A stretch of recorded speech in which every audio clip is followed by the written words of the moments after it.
This episode is brought to you by Mamala Organics, a convenient pouch of nutrient-dense whole foods for women on their periods, postpartum recovery, and during perimenopause, designed for recovery and support during our most intense stages of life where we need nourishment and have our hands full.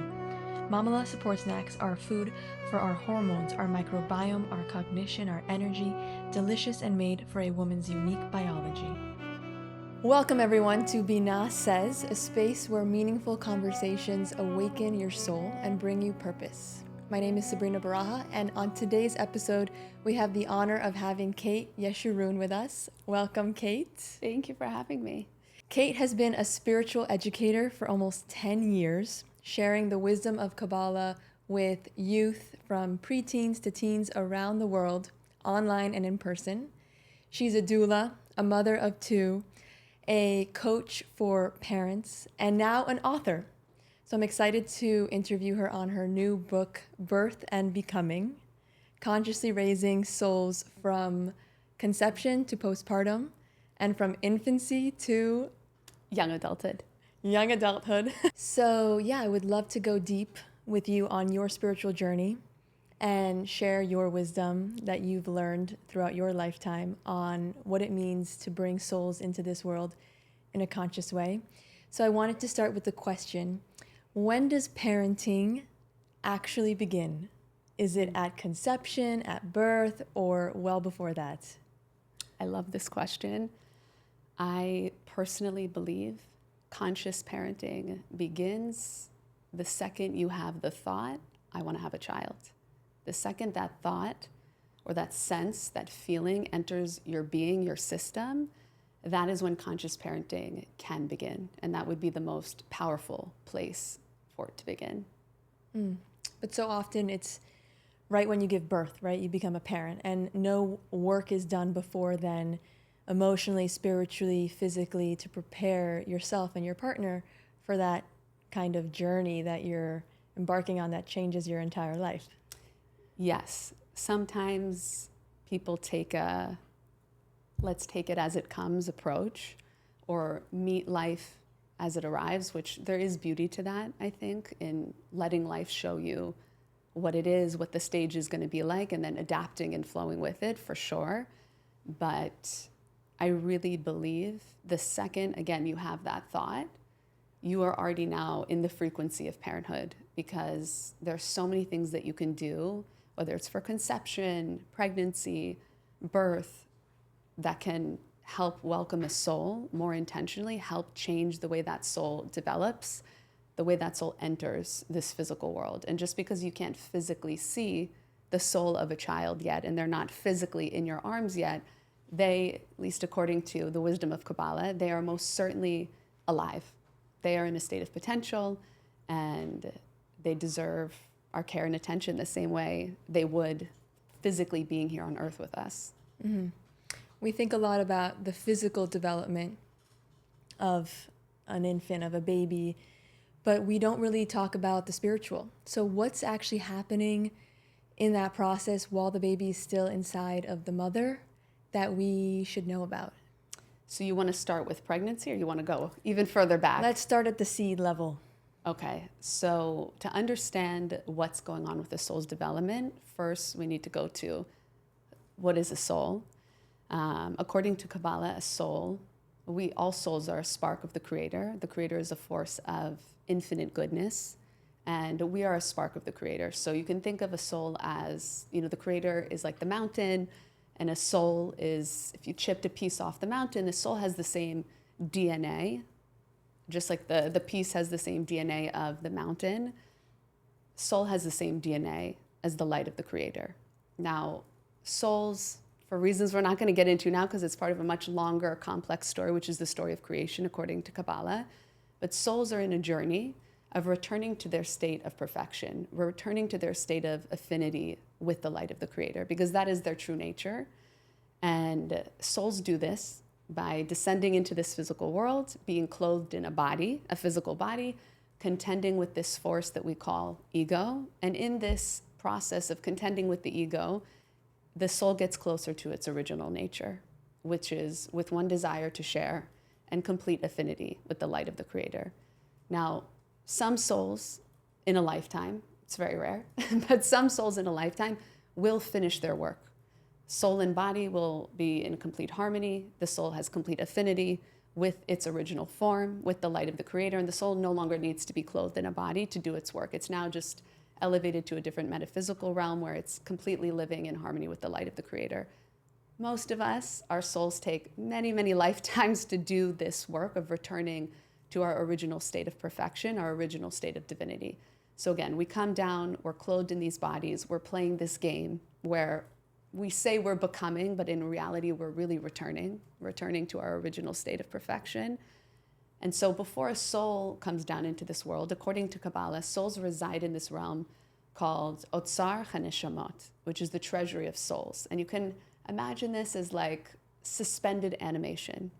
The soul is there, it's like undifferentiated potential that hasn't taken the form, the personality, the mission it's going to take in the physical world. It's just waiting in suspended animation. At the time of conception, the two partners, their consciousness acts like a magnet, drawing down a certain quality or caliber of soul. Also at the time of conception, the child's soul and the parent's soul make a contract, a very specific contract. And it's a contract we call tikkun, which is called correction, referring to the spiritual work the soul needs to do in this lifetime, all of the unlearned lessons, unrefined parts of us, ego from past life, reactive patterns, etc., that the child has to work on, that the parent has to work on. They make a contract at the time of conception. We are going to help each other do our respective work in this lifetime. That contract is literally made at the time of conception as the soul is drawn down, again, through the parent's consciousness. 80% of the metaphysical blueprint of a soul gets determined at conception, the next 10% at birth, and the next 10% up until age 3, which that's not said to make us panic like, oh my gosh, my child by age 3, like they are who they are forever. And that's just, it's set in stone. No, just means there's a foundational blueprint that's been set. The influence of a parent's consciousness on this development of this spiritual blueprint is highest during these first 3 years of life. But just going back to conception, the time of conception, the soul is said to come from the Creator, whereas the body of a child comes from mother and father. The mother gives the child what's called inner light, which are our inherent capabilities, all the gifts, the strengths, sort of our natural positive inclinations that we come into this world with, that we just come to grow and expand on. A father gives the child surrounding light, which in Kabbalah is known as your potential. It sort of orbits around you. You can imagine it like an aura. Your surrounding light is really everything you would be, everything you would do, everything you would embody if all of your shtick was transformed. You on the other side of that is your surrounding light, and it orbits you, and it's from the Father. So all of that happens at the time of conception. Now, once conception happens, the soul does not just boom, like a Mac download, boom, I'm in the body now. It doesn't download immediately. The soul, over the course of the first 3 months of pregnancy, is very slowly, step by step, downloading into the embryo, into the physical embryo. Once it downloads after 3 months, the rest of the time is spent kind of unfurling itself.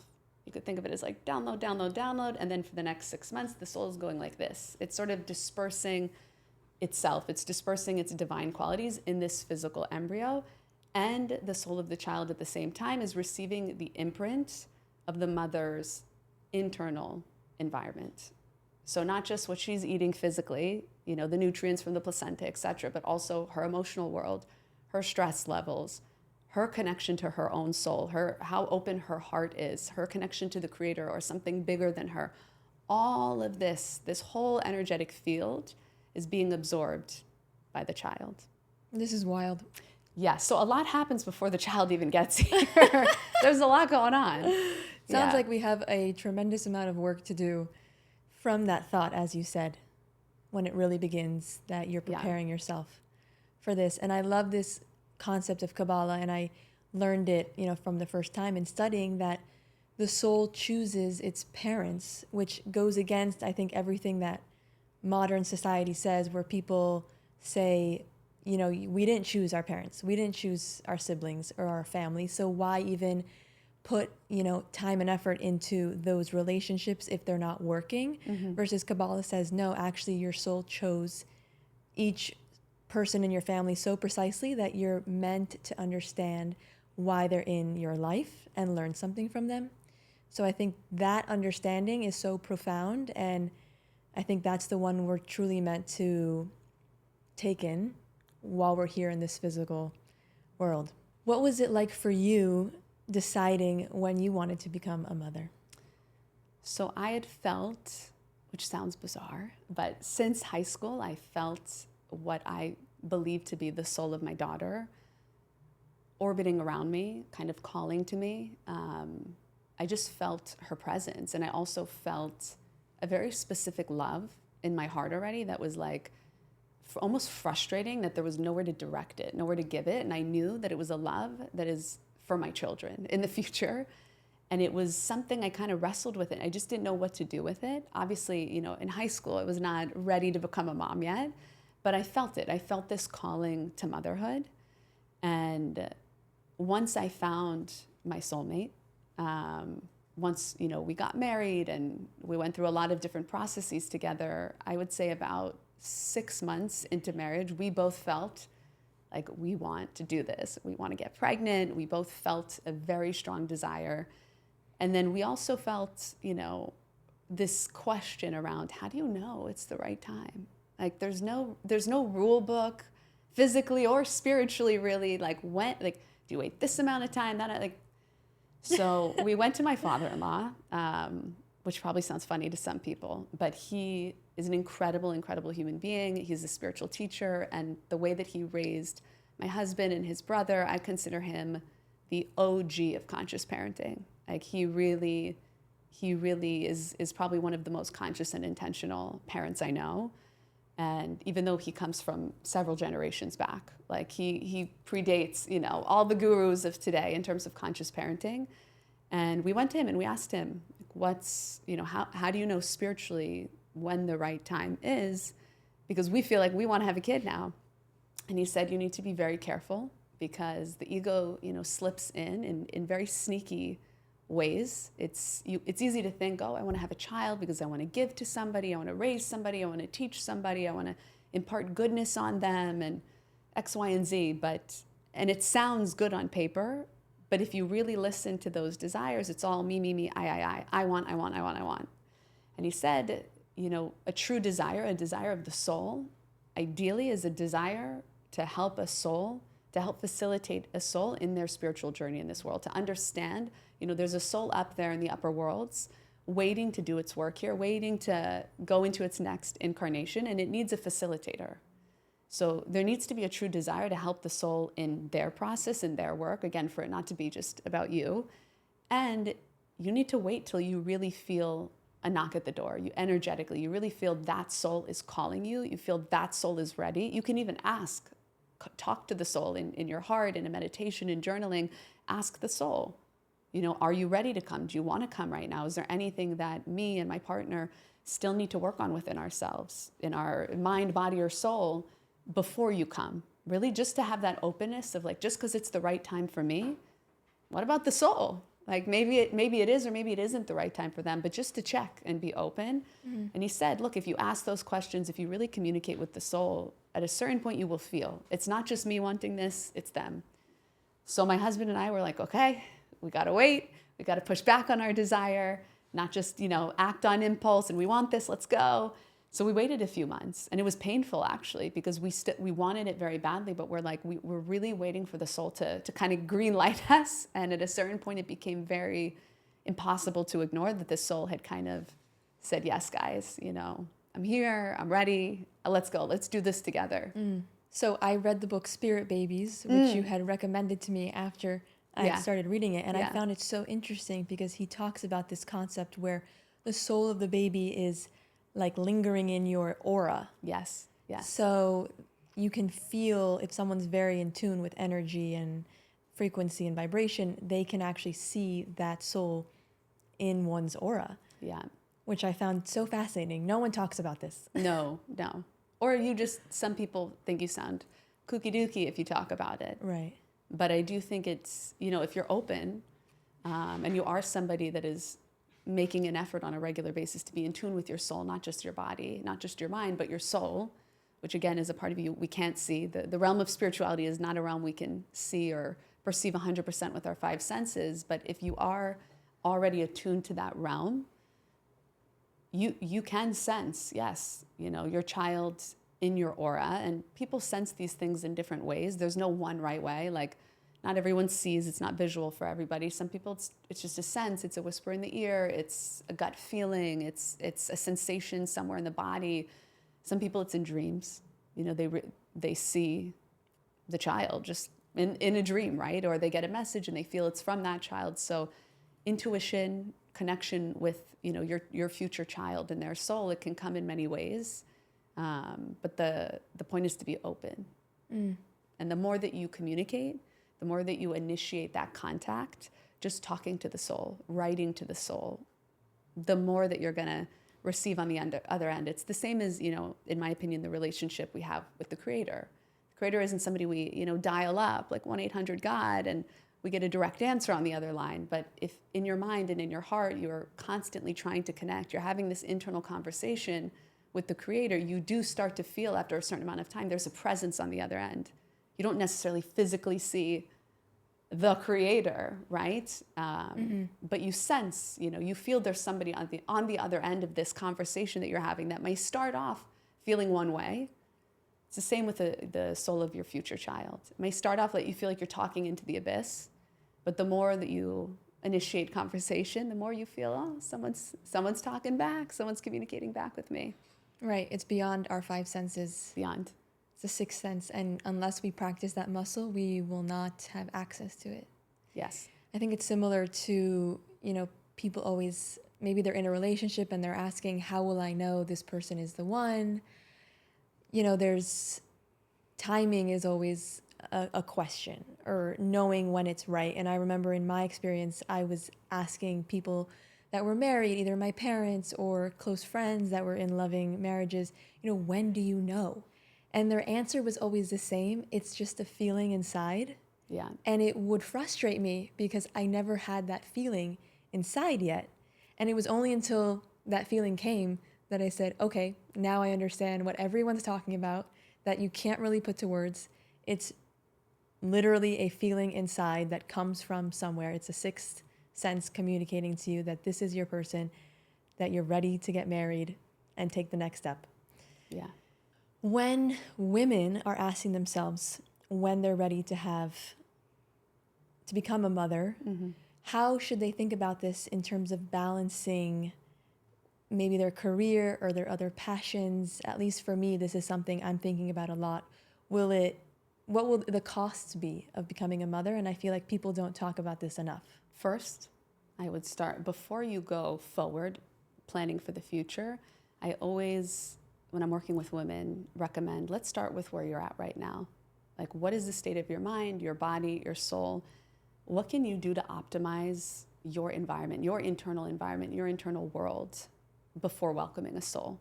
Forget, how am I going to balance X, Y, and Z? Let's start with, what can I do? What kind of work can I do on myself? Again, mind, body, and soul, to welcome a soul into the most optimized environment. Not a perfect environment. You can never be perfect nutrition, perfect movement, perfectly healed from your traumas, no reactive patterns. It doesn't exist, right? We're meant to be in a state of constant evolution and growth throughout our life. And also our children are meant to come here to awaken new levels of that process. But I recommend to women, first be present just with where you're at and ask yourself, how can I optimize, again, my environment, my internal environment, mind, body, and soul, my physical environment, the home that this child is being welcomed into, and the environment of my relationship, the communication between my partner and I. Have we even spoken about the types of parents we want to be, the things we value, the things that we want to emphasize in our parenting, and why we want to do this versus not this? Have we even had those conversations? Start there. And when it comes to, okay, once I'm a mother, how am I going to balance, motherhood, work, creative pursuits, self-care, anything else that you have going on that is important to you? I do not think you can plan for that, because you don't know what it's going to be like yet to be a mother. And I recommend to all women, let yourself embrace the unknown. Be in the process. Let yourself be changed by it. Let yourself experience the transition into motherhood. Give yourself the permission to discover who you are naturally and organically, and have enough trust in yourself that whatever you discover along the way, this is what matters to me now. This matters a little bit less to me now. Here's where I want to invest my energy more. Here's where I want to invest my energy a little less. That is something you can organically discover once you're in it. You can't really plan for it because you don't know who you're going to be in motherhood yet. You don't know how you're actually going to feel, what's actually going to be important to you. And so if you embrace this transitional stage with a curious mind, not a, I have to have it all planned out and I have to control it and somehow the pieces all need to come together and work perfectly so I can do everything I want to do, that usually creates a lot of unnecessary suffering and pain. Rather, if you go about it with curiosity and surrender to, I don't know what I'm going to discover, but I trust that whatever I discover, I am capable of honoring myself. I am capable of designing a life that works for me, designing a life in which all my needs are met, because there's no shortage of goodness that the universe wants to offer us. So there is a time and place for everything. Everything. Maybe not equally, exactly 50-50 all at once, but there is a time and there is a place for everything. Every desire we have, if it's a desire of our soul, it's a universal law according to Kabbalah. If it's a desire of our soul, it needs to be fulfilled. It will be fulfilled at some point, right? The timing, that's up to the Creator. But I think a lot of it is trusting yourself. I'm going to meet myself in wherever I am in that process and honor myself every step of the way, and also just allowing, which requires a lot of courage, allowing the process to be very fluid. Whoever I am today, whatever it means to have it all today, I'm gonna arrange my day and my life in a way that supports that. And I also embrace the fact that tomorrow, a month from now, a year from now, it may look radically different. And I'm okay. I'm okay with my life being super fluid and my priorities changing. Maybe you give birth and you thought you were going to go back to work in 2 months, and you actually feel, I want to be a stay-at-home mom for the next year. Okay, don't put yourself in a box though. And now I'm a stay-at-home mom for 20 years. Okay, maybe yes, maybe no. It could change. It could change in a minute, right? You decide in your own mind how fluid or how rigid you want to be about it. So I believe women can have it all, but we have to define what having it all looks like on our own terms, and we have to be willing to redefine and re-choose it daily, pretty much. What surprised you the most once you actually became a mother in the physical world? I mean, when I met my daughter, it was just everything clicked. It was like, yes, this is exactly, this is you, this is who I've been waiting for. It was like everything aligned, everything clicked. I felt more like myself because, again, I had this reserve of love. I had this like unexpressed part of me that was just waiting in potential. And so what surprised me actually is that once that part got activated, every other area of my life, I was able to do so much more. I was so much more creative, so much more courageous, so much more empathetic, so much more intuitive, but just even on a physical level, in terms of work, in terms of output, somehow, even though there was less physical time, somehow I've really been able to do more because this other part of me is awake and alive now. Mm. So that surprised me because, yes, in my mind, I had sort of, I don't know if I would was resigned to the idea of like, okay, work-wise, I'm probably going to do a little bit less, the next X amount of years. And like, I'm okay with that. I think being a mother, especially, in the very early years of mothering there's nothing more important in the world. There's no more important work out there. And so I had said in my mind, like, it's okay if, I'm doing less at work. And then I did more. Mm. Like in every single capacity, did more. Not even intentionally, it just happened. Women are incredible. We are. How do we do this? Well, we're incredibly creative. That's the other thing. Like, do not, as a woman, underestimate your ability to design your life in a way that works for you. You just have to be real with yourself about what do I actually want? Like, to tune out all the noise of what other people say I should want, I should do, what's the right priority, You have to be very, very clear, what do I actually want? Once you're clear and you have no shame around what you want, and you go full force, you are super creative and you can design your life in all types of ways to make things work. Because women, we use both sides of our brain, and we know how to do so. We know how to flow in and out of left brain, right brain very fluidly in a way that men, no offense, don't know how to do the way that we as women do. So intentional planning, organizing, scheduling, asking for help, we can do that in overdrive. And at the same time, we also can simultaneously be in a state of surrendering, letting go, flowing, pivoting, adapting. All of these traits, again, this going back and forth between left and right brain, it makes us incredibly creative. And so use that creativity to design the life you want to live. I want to get into the process of birth itself. Okay. I think that there's, at least for me personally, a lot of fear around the actual process of bringing life and birth. And previously, I only thought there was, one main option, which was go to a hospital and give birth there. But you actually recently opened my consciousness to other practices to give birth. And since then, I've desired to give birth at home. So what are the options that women have, really? And how can we approach birth in a way that is not a fearful and painful experience? So women have many options, but those options do depend on where they're living, how accessible certain options are or are not to them. But let's say, technically speaking, you can give birth at a hospital, a birthing center, or home. Those are the main 3 options. Now, in some locations, there are no birthing centers, and in some locations, home birth is virtually illegal.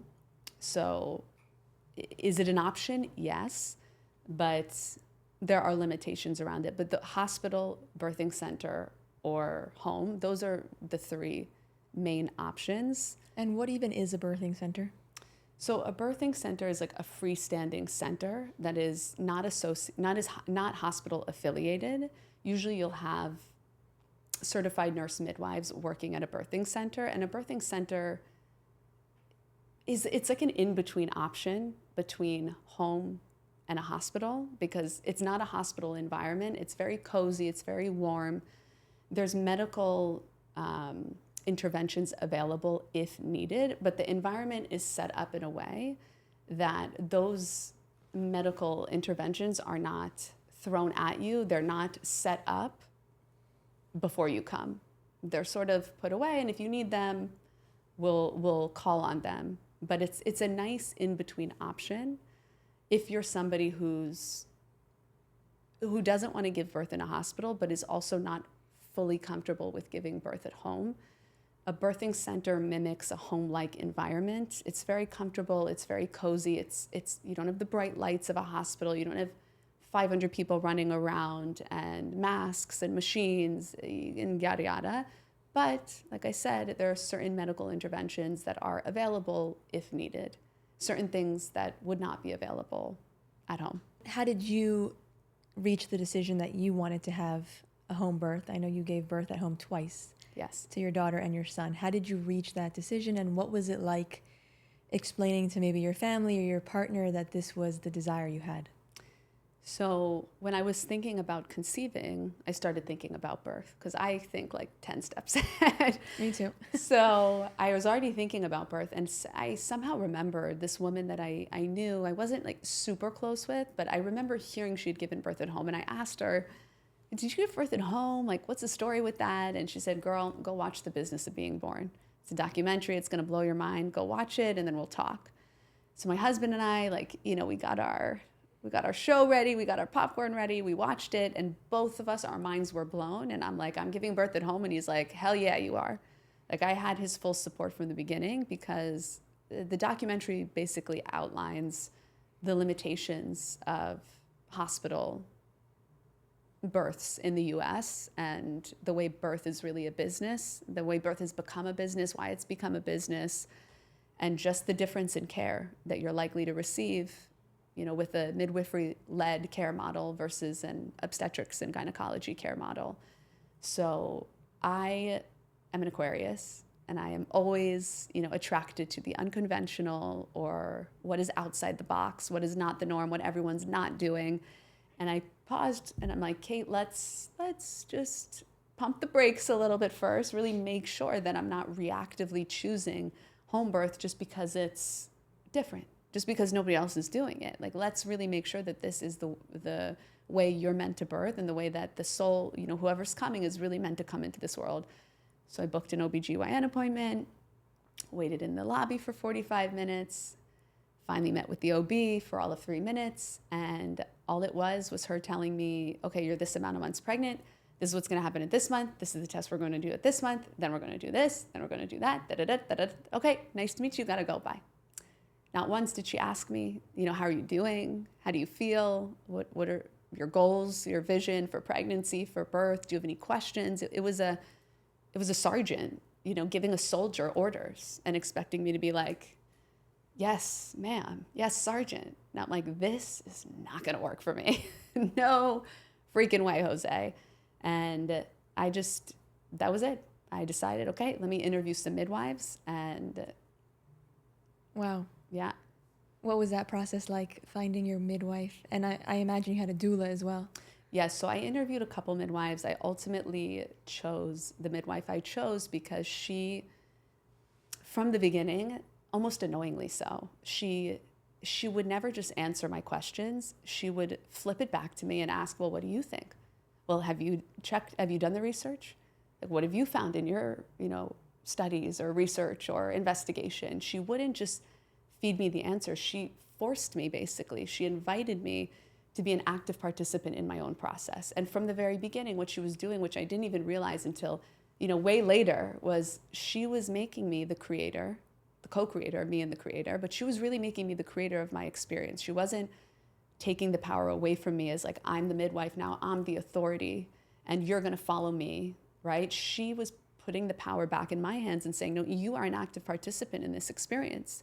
So you go do your research and come back to me and then we can talk. And that's what, so I felt that energy from her from the beginning, that she wasn't an authority figure, that she wanted me to make informed decisions, and she wanted me to make decisions that were aligned with my soul, aligned with what I truly felt was right. And I love that about her. My parents were, you asked before, they were supportive reluctantly. They were not judgmental. They definitely, that wasn't their preference. Home birth, a lot of people have lots of misconceptions around, so they had a lot of questions. What are some of those misconceptions? Oh, Lord. I wish I could point you in the direction of the reel I saw on Instagram the other day. This woman, oh my gosh, the caption or headline was like, what people envision when they say I'm giving home birth. There's this woman by a swamp. She's like moving around. She's got mud on her body, on her face. She's holding a tree. She's swaying. She's groaning. And then her son comes over with a fishing net to catch the baby. And I was peeing my pants because I'm like, this is really what people think. People think home birth is just like for crunchy, hippy-dippy, woo-woo, freaking weirdos who are just reckless and just out in the forest, howling to the moon, with the wolves, just birthing their babies without a care in the world about safety, right? That's honestly what a lot of people think about home birth. And they think it's reckless, and they think, an emergency could happen in a second. Like, how could you even consider doing that? Is it actually safe to have a home birth? And what is a midwife's involvement in that process? I love this question because I think a lot of people associate home birth with danger, with risk. They think even it's reckless. When we look at large-scale international meta-analyses, the actual research on perinatal and neonatal mortality rates for planned home birth versus planned hospital births in low-risk pregnancies, there are no differences. So that clues us into safety.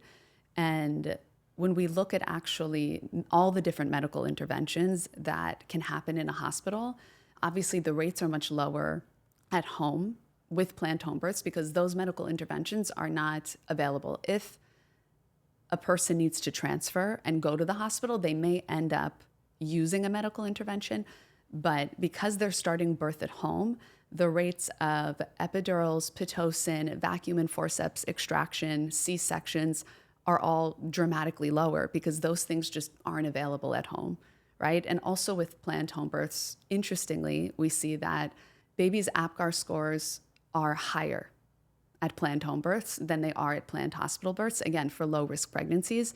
And mother's maternal satisfaction is much higher. So in terms of safety, again, birth can be risky anywhere. Something that a lot of people don't understand is the difference between home birth and free birth. Free birthing is women actively, consciously choosing not to give birth with any clinician present. They're just doing their own thing. That is different than home birth. Typically in a home birth setting, there's a certified nurse midwife who acts as the clinician. And again, what a lot of people are not familiar with is a midwife's credentials. A certified nurse midwife does everything an OB does besides surgery. A certified nurse midwife does gynecological exams, family planning, prenatal care, clinical care during the birth itself, postpartum care. She sends you for diagnostic tests. She prescribes medicine. And at the birth itself, the midwife is acting as the clinician. The midwife is monitoring mom and baby's vitals, her heart rate, blood pressure. The midwife is trained to look for, be aware of, respond to all of the red flags that might indicate mom and or baby are not tolerating labor well. And this requires a transfer to a hospital. A midwife is not just some, grandma, like Bubba figure that's just sitting in the room, like patting the woman's back, telling her everything's okay. She's a trained clinician. Midwives are also trained to deal with emergencies. They're trained to handle, God forbid, if there's postpartum hemorrhage before the woman transfers to a hospital. A midwife can administer synthetic oxytocin to help with the bleeding. A midwife is trained in neonatal resuscitation. She's trained to suture perineal tears, which often happen in labor, especially first-time labors. Again, a midwife isn't just hanging out at the birth, she's the clinician. So in terms of safety, home birth is not for everybody.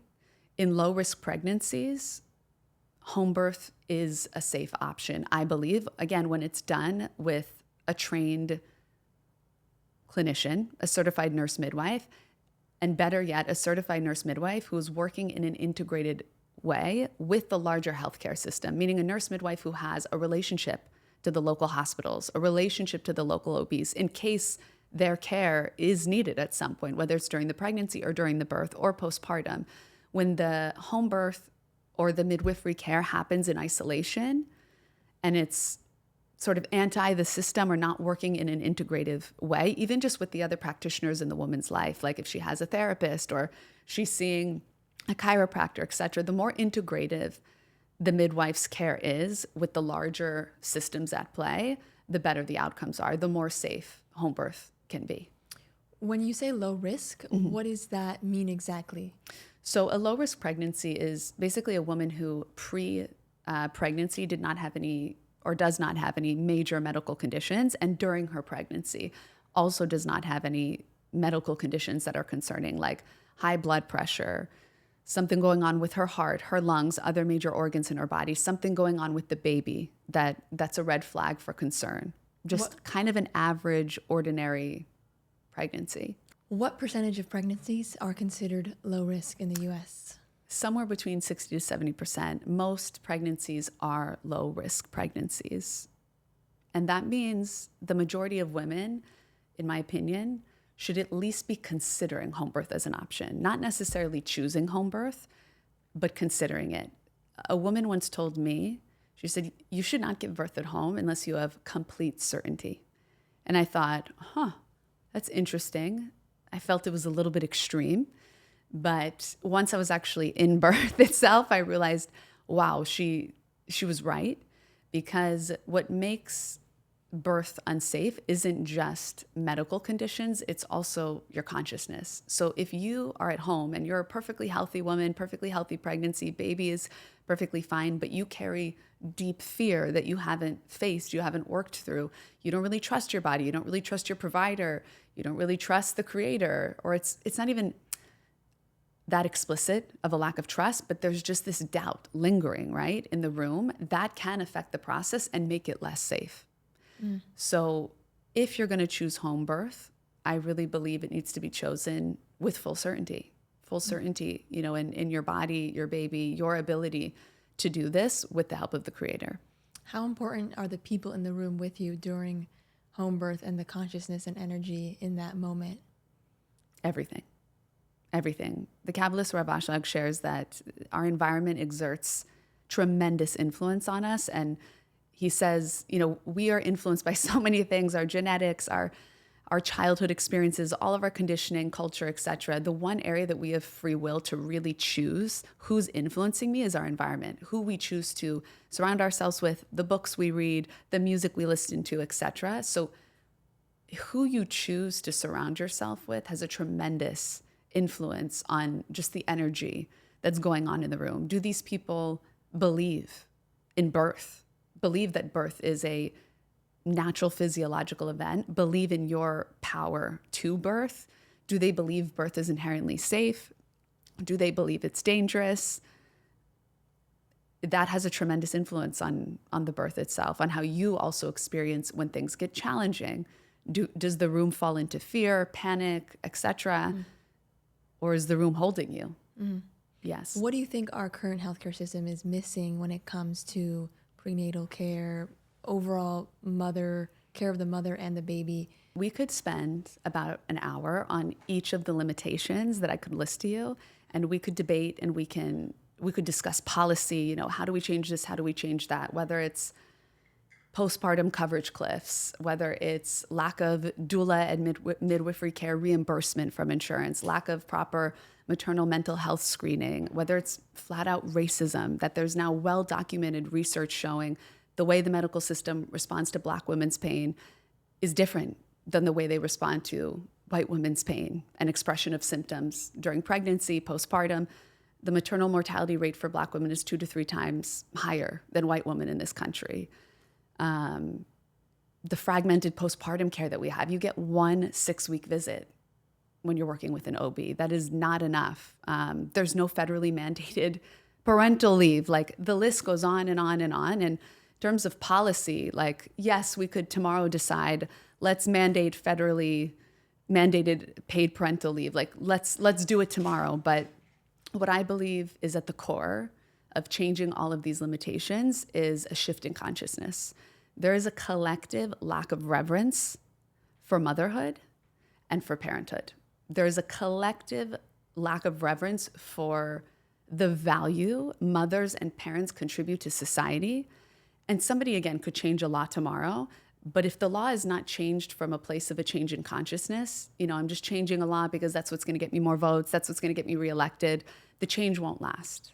The change must be rooted in a shift in consciousness. That's what I believe. So what that really means practically is the understanding that, wow, a mother, if we nurture her, she then goes on to operate in a more regulated manner with her child, less stress. She's making choice from a place of wholeness, of love, rather than fear, rather than lack, rather than dysregulation.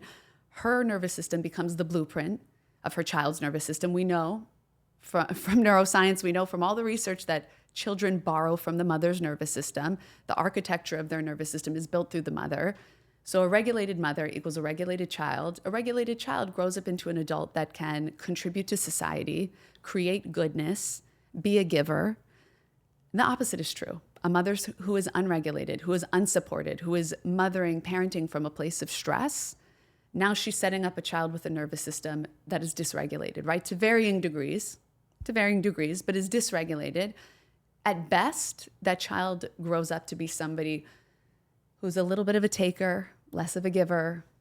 At worst, they're draining systems of society and they're hurting people. So the impact of motherhood, it cannot be overstated. The value of investing in motherhood and parenthood, this isn't just about moms, it's about parenthood. Investing in parents is the smartest investment a human being could possibly make in terms of the future of our society. So again, policies, schmalicies, we could argue, till we're blue in the face about Medicaid coverage and reimbursement and insurance, all of that.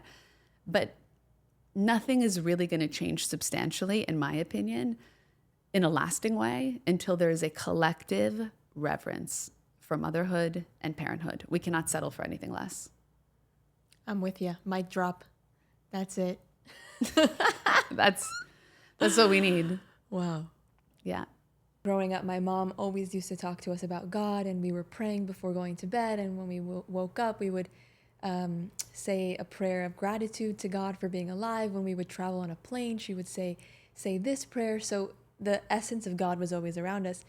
But I remember specifically asking her one day, Mom, how do you really know God exists? And she said, when you experience childbirth or witness a child being born into this world, there's not an ounce of doubt in your mind that God doesn't exist, because that is an act of God.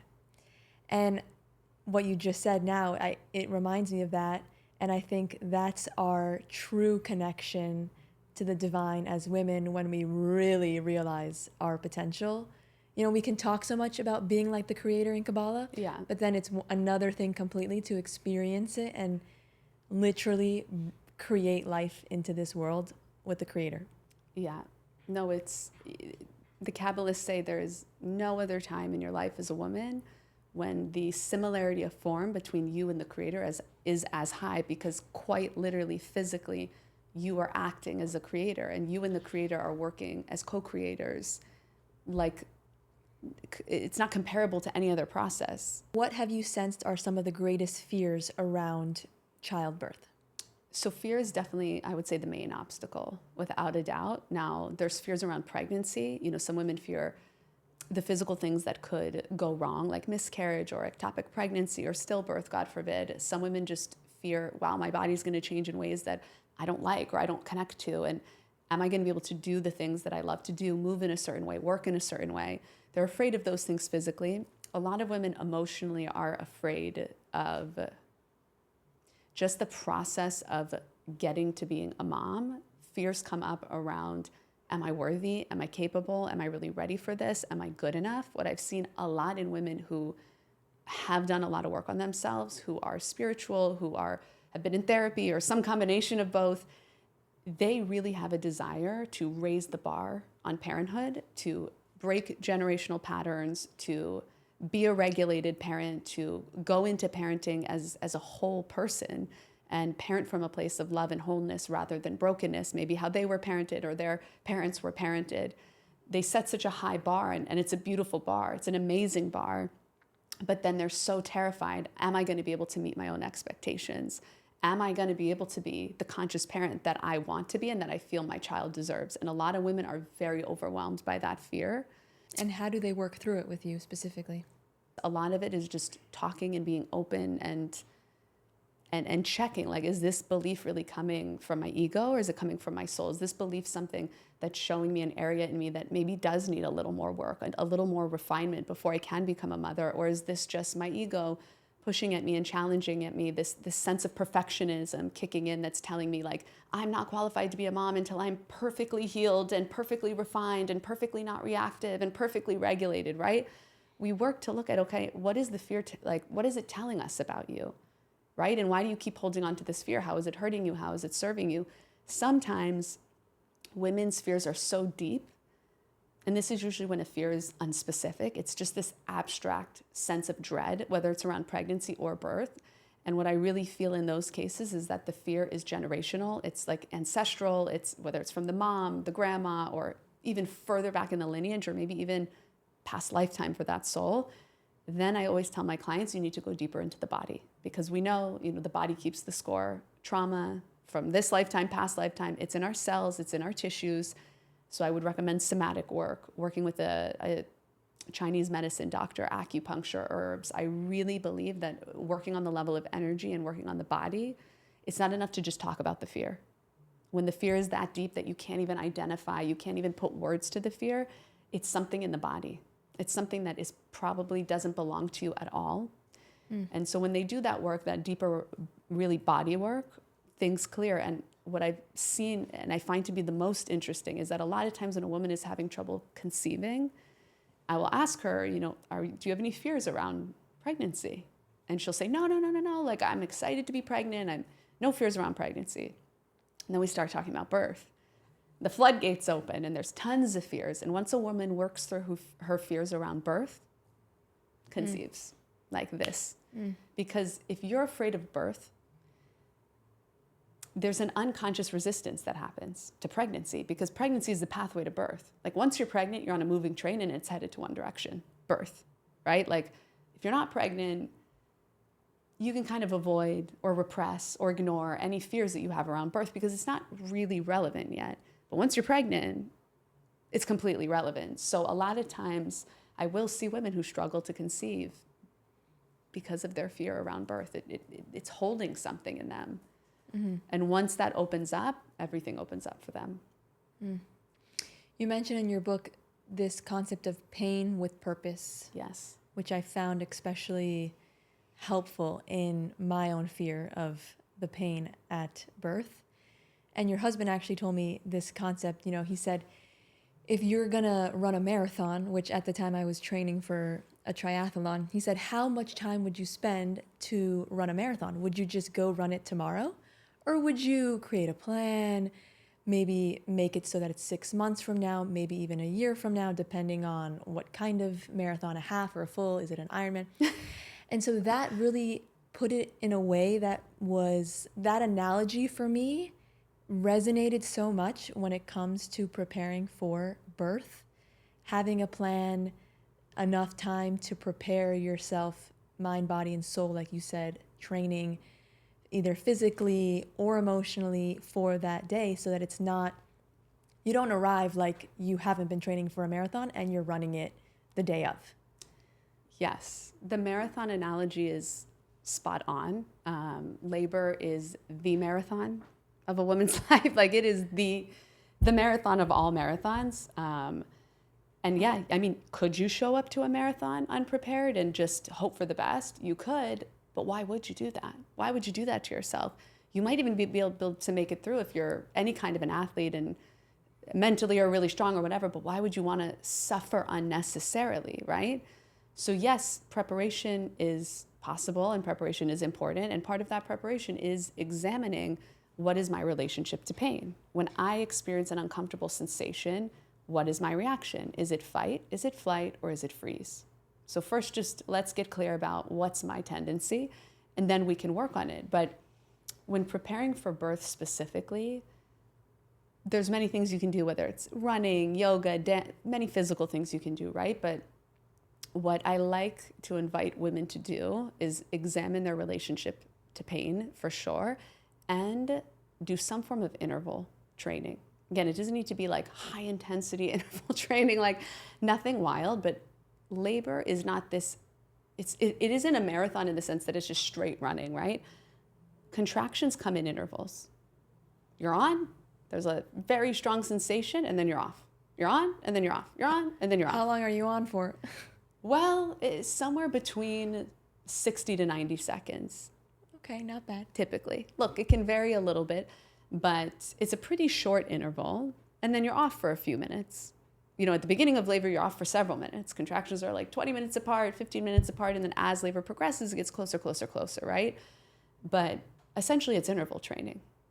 So I do encourage women, try to push yourself physically in a way that you're working with intervals, where you're training your mind to get used to tolerating an uncomfortable sensation for a very specific amount of time. And during that specific interval, let's experiment, let's find what works for you, what tools work for you, whether it's breath, whether it's affirmations, whether it's certain types of movement, whether it's some combination of all three, whether it's music, whether it's silence. What works for you in that interval when the uncomfortable sensation comes? What helps you keep your focus? What helps you keep yourself regulated? Because that's your job during labor. The body knows exactly what to do. The baby knows exactly what to do. They're working very harmoniously. Our job is literally to just get the heck out of the way, which means keeping our system regulated, keeping our body loose, keeping our body relaxed, making sure we don't have cortisol pumping through our blood and our system, getting out of the way so that the process can unfold as it naturally knows how to. Wow, that makes so much sense. How did having a doula enhance the experience for you of childbirth?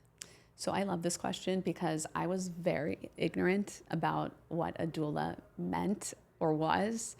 Even after taking a birth course, reading several books, I just couldn't it didn't digest for me. It didn't land for me. I'm like, what is practically the difference between the midwife and the doula? What's the difference?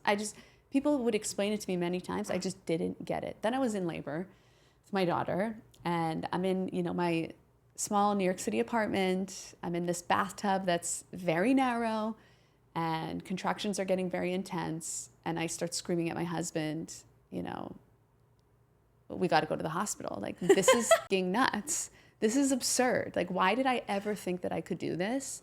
Like, I was fooling myself. I'm so out of touch with reality. Like, all the doubts came in. Like, I'm crazy. Why did I think this was normal? And he's like, I'm calling the doula. So my doula came, and she immediately met me on eye level in the bath, like panting, sweating, just furiously ready to like hit the road jack. She met me at eye level, and she was like, I'm here.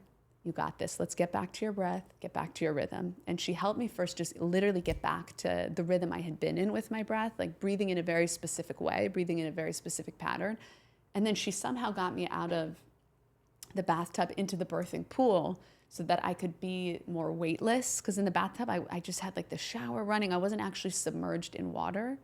So I have no memory of this, but she somehow got me like physically out of the bathtub into the birthing pool in the living room.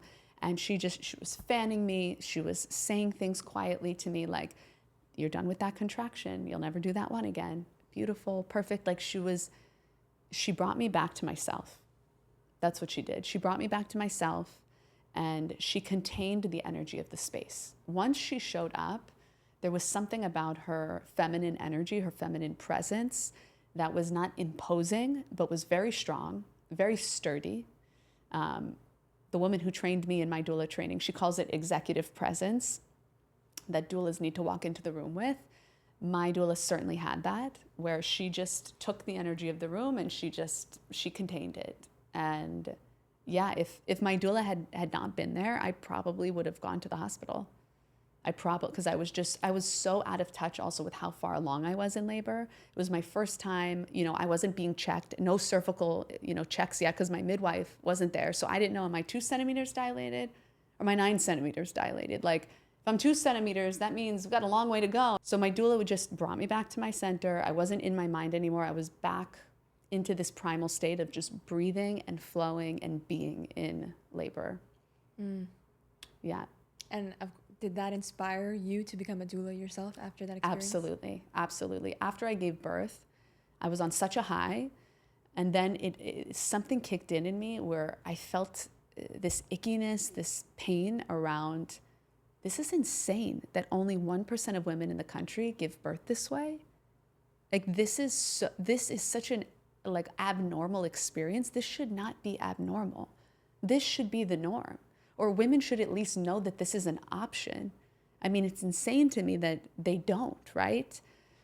So it just started as a desire to, what was done for me, the service that was given to me, I want to be able to do at a minimum for the women I love in my life, right? Like just, sister-in-law or best friend, just the people close to me. I wasn't like, I want to make a business out of this necessarily. It was, I want to have the skills to be able to do this for somebody else that I love, if they need me, if and when they need me.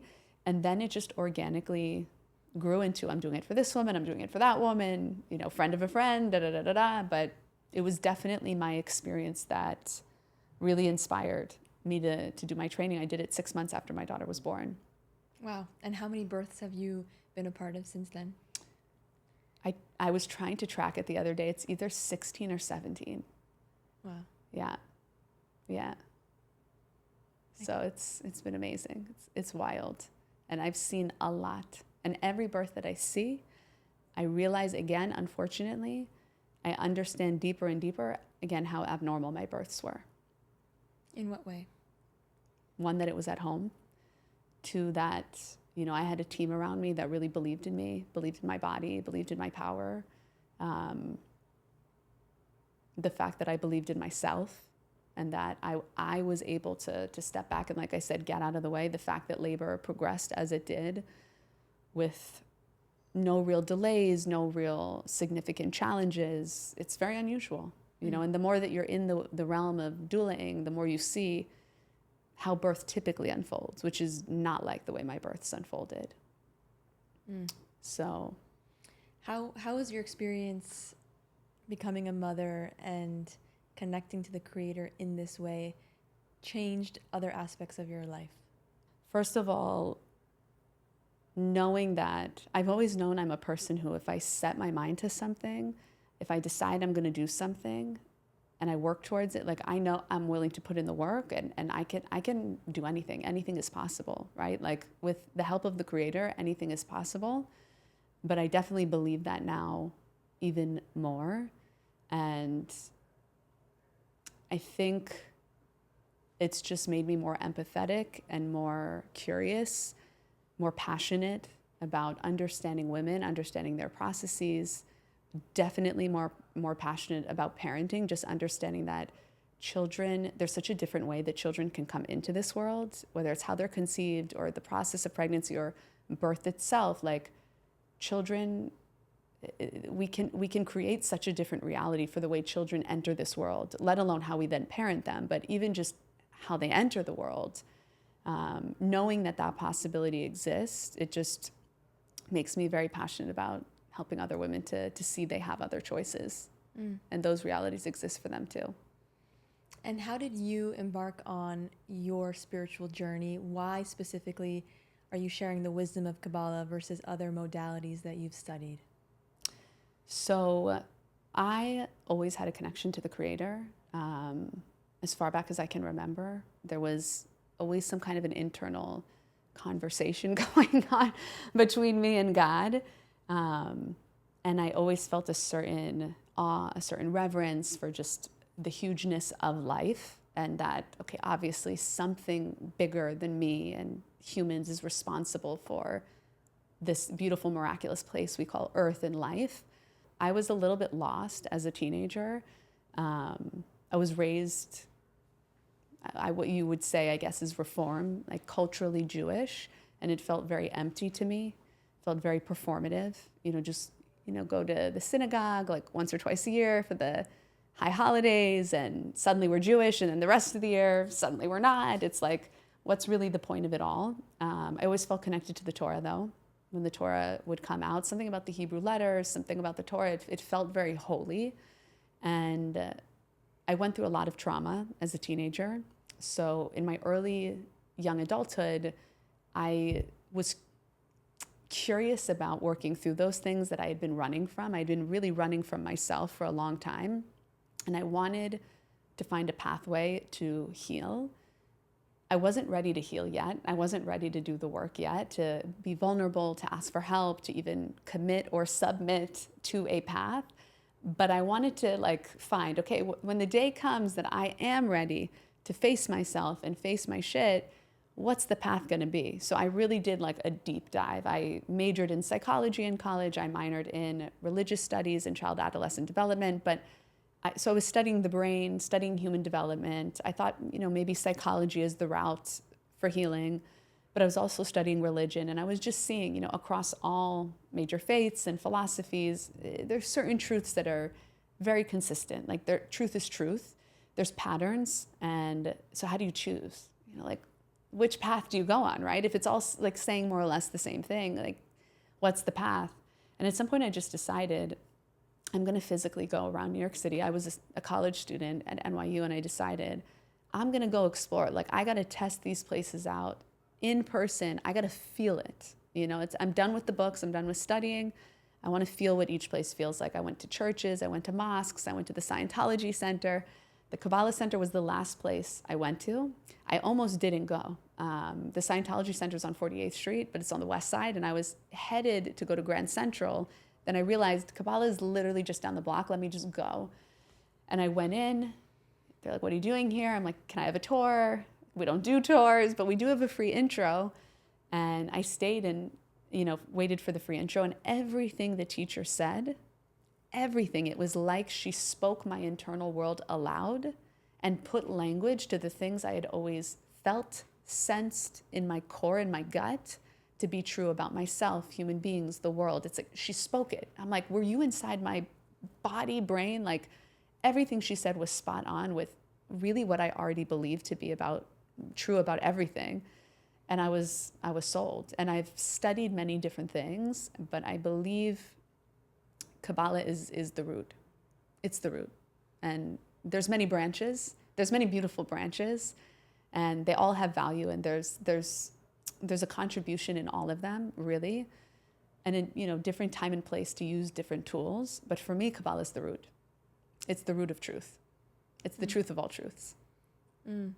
I feel so similarly and resonate with much of what you said growing up culturally in a Jewish home and, going for high holidays, but also feeling this missing connection to God and to the Creator. And then everything just lined up like dominoes when I took my, the intro class for Kabbalah 1, and everything was just like, yep, this is it. Yeah.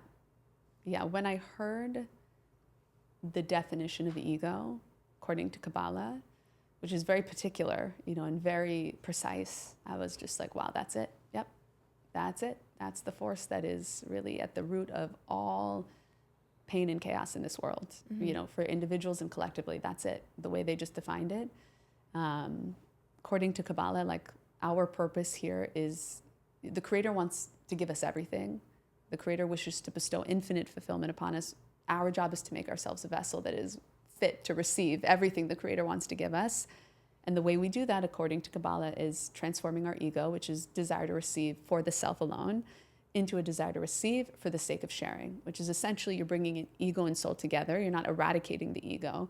You're taking your desire, because your desire is the vessel that draws in light, but you're just expanding the desire. Think long-term goodness for others, not just myself. When I heard that, the idea of this 3-column system, right? Like desire to receive, desire to share, and then desire to receive for the sake of sharing, that blew my mind.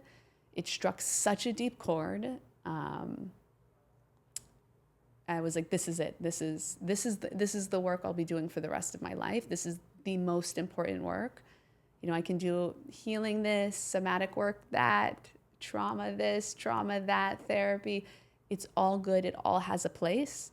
But at the end of the day, the work I'm here to do is on my desire to receive for the self alone, elevating that to a desire to receive for the sake of sharing. That's the core of what I feel I'm here to do, and what I feel all of us are here to do, and what I feel like really changes the world. So the overarching theme of your book has this Kabbalistic principle that the seed contains the end result. And I remember when I first heard this principle in studying Kabbalah, I grabbed that avocado seed after slicing it open for my toast, and I just held it in my hand, and I realized, wow, this seed will contain the entire tree and that tree's fruit and that tree's fruits, like all in this, what I'm holding in my hand. So how does that apply to everything we're talking about here, to pregnancy, to motherhood, and to parenthood?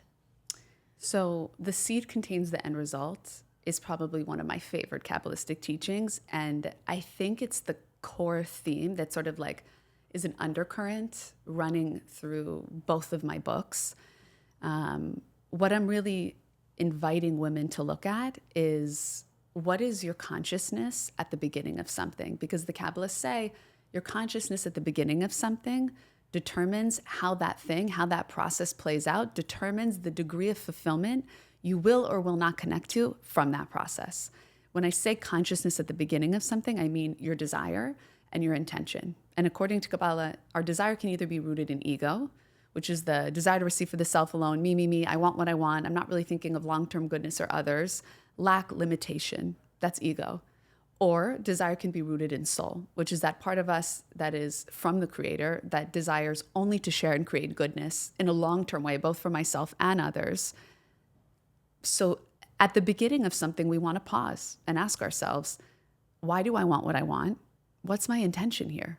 When we stop and we pause and we set a certain intention, that sets in motion a whole process, right? If the seed is rooted in ego, what we're going to manifest in our process is a limited amount of fulfillment, and also likely some lack, some pain, and some chaos, because the seed was ego. If the seed is rooted in soul, from the soul, the desire really comes from the soul, the Kabbalists say we can manifest infinite fulfillment from whatever process we're embarking on, which means not everything's going to go my way, not smooth sailing, not no challenges, but the amount of fulfillment I can extract from this process is infinite. The amount of blessings I can extract from this process is infinite. So for women, the more mindful, the more intentional you are about how you conceive, that's planting a certain seed for pregnancy. How mindful, how intentional you are during pregnancy, it's planting a seed for birth. How mindful, how intentional you are for birth, planting a seed for postpartum, and so forth into parenthood. So the invitation is just to pause, right, before you're entering any of these stages and ask yourself, why do I want what I want? Why am I doing what I'm doing? Again, is it coming from ego? Is it coming from soul? And if it is coming from ego, which sometimes that's what we realize, but when we stop and pause and are honest enough with ourselves to look at, wait, why am I even doing what I'm doing? Why do I want what I want? We might find it is ego-based, right? Like, okay, maybe I've been desiring to have a child because there's this space between me and my partner, and I think having a child is going to close that gap, rather than we need to do some uncomfortable work together first so that we can come back together and actually draw down a soul with the desire to help that soul, not to fill the gap between us, right? Sometimes it requires us to recalibrate, which is uncomfortable, to pause and realize, oh shoot, like I'm coming from ego, it's uncomfortable, but then we get the gift of being able to re-choose. We get to re-choose. At any point, we can always re-choose. We can always realign and move from ego to soul and make a new choice that is soul-based and set in motion a whole new process of bearing a whole new type of fruit for ourselves because we're planting a new seed. And if you're somebody who's listening to this and is like, oh shoot, like I'm already at parenthood and I didn't do X, Y, and Z with any intention, I just kind of fell into it, don't worry. The Kabbalists teach very adamantly, you can always go back and uproot old seeds so long as you're willing to dig and to look like, okay, where was my head at during, stages X, Y, and Z? And we can always, again, plant new seeds. In this moment right now, you can choose a new thought, new intention, and again, set in motion a whole new process for yourself and your child. Wow, that's so powerful. Thank you for sharing that. That wraps up our episode. I know we can go much longer and dive even deeper into all these concepts, which, like I said, is not spoken about enough in this physical reality that we live in, because we always love to talk about what we can see and not about what we can't see. Yeah. But hopefully this episode opens the door for people to get curious and start to learn more about this spiritual unseen world that we're talking about, connecting to our soul, to our baby's soul, and living a more fulfilled and connected life. Amen, sister. Amen.